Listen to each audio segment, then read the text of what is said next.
नंदुरबार जिल्ह्यात पाहिजे तशा आरोग्याच्या सुविधा आजही पोचलेल्या नाही आहेत. त्यामुळं इथल्या आदिवासी मातांना मोठी कसरत करावी लागत असते. प्रसूतीसाठी महिलांना रुग्णालयापर्यंत पोचली जात नसल्यामुळं अनेक नंदुरबार जिल्ह्यातील अनेक गावांमध्ये घरीच प्रसूती जी आहे ती होत असल्याचा धक्कादायक प्रकार जो आहे तो आता समोर येताना दिसून येत आहे. घरी प्रसूती करण्यासाठी बांबूची लाकडी असेल, बांबूच्या बाण असेल किंवा दाढी करण्याच्या ब्लेड असेल याचा वापर जो आहे तो केला जात असतो.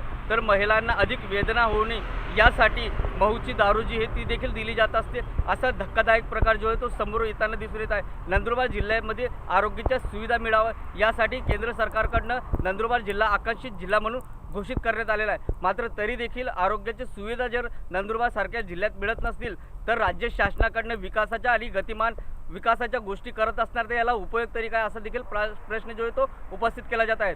माता मृत्यूसाठी आणि बाल संगोपनासाठी राज्य शासनाकडनं 5 योजना सुरू करण्यात आलेल्या आहेत. मात्र या योजना खरंच प्रभावीपणे राबवल्या जात आहे का असा देखील प्रश्न जो आहे तो उपस्थित केला असताना दिसून येत आहे. गेल्या 1.5 वर्षामध्ये 771 कोटी रुपये खर्च झाला असल्याचा देखील प्रकार जो आहे तो समोर आलेला आहे. याची माहिती समोर आलेली. मात्र असे इतके जर कोट्यवधी रुपये जर खर्च होत असतील तर इथल्या मातांना का आरोग्याच्या सुविधा मिळत नाही असाच काहीसा प्रश्न आता उपस्थित केला जाताना दिसून येत आहे. एकीकडे धडगावमध्ये रस्ते नसल्यामुळं गर्भधर मातांना आपला जीव गमवावा लागत असतो तर रस्त्यामध्येच प्रसूती करावी लागत असते. तर काही माता जे आहेत ते आता घरीच प्रसूती होत असल्याचं समोर जे आहे ते धक्कादायक प्रकार समोर येताना दिसून येत आहे. त्यामुळे आता मायबाप शासनाने गतिमान विकासाच्या गोष्टी करण्यापेक्षा नंदुरबारसारख्या आदिवासी दुर्गम भागात लक्ष देणं गरजेचे जे ते आता झालेलं आहे. जितेंद्र बैसाने, टीव्ही 9 मराठी, नंदुरबार.